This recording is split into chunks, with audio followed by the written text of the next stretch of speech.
Hello, my name is Alec Davey, and this is a walkthrough of the Salon Collective prototype. Salon Collective is a salon management iPad application. It will also eventually be an application for mobile, but it's being developed for a local salon in St. Paul, Minnesota. It's a boutique salon that operates on a chair rental model. That means that the professionals that operate within the salon do so as independent contractors, and that means they need to be paid as such. This is a cool model, but it presents a couple of different problems for the point of sale process in the salon. Salon Collective is being developed to address those point of sale problems and create a more centralized, efficient process for the salon. So, in this walkthrough, I'll be portraying Sharon, the receptionist, because ideally she will be the one checking the customers out. So, I'll log in. And the first thing I find when I log in on the dashboard are the open tickets. So, Sharon might have created these, someone else could have created these, someone else being the providers themselves once they have the mobile app. But in this instance, Jennifer Wilson walks up to the front checkout and the front desk and wants to check out. So I select Jennifer Wilson's ticket. I see here that Marnie has already created this ticket and added her services, a pedicure and massage, and I ask Miss Wilson if there is anything else she had done today, and she says, yes, actually, I had a haircut and a curl from Tony, so I'm going to add those services to her ticket.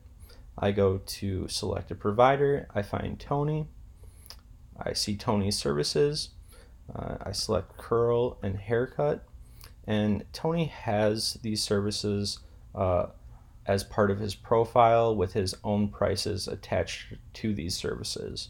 So I will add those services, and now on Miss Wilson's ticket we see haircut and curl provided by Tony. At which point I ask Miss Wilson if she needs anything else today or if she had anything else done.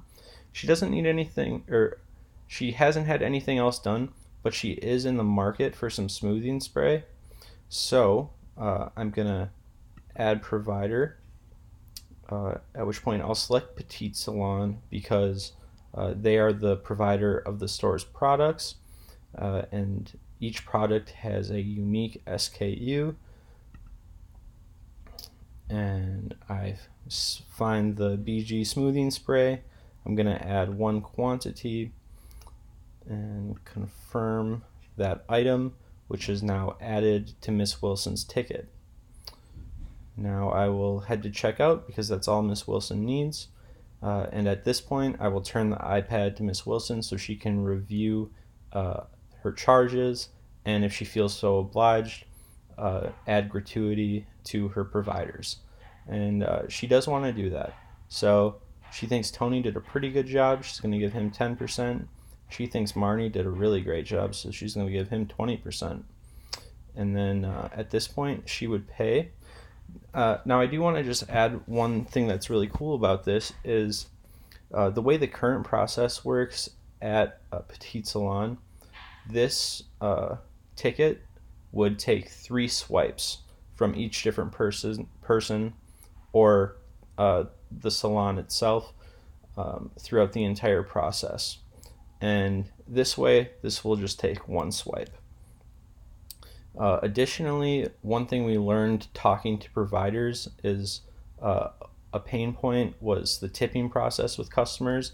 If a customer purchases services from different providers, that means they might be tipping at different points throughout their visit to Petite Salon.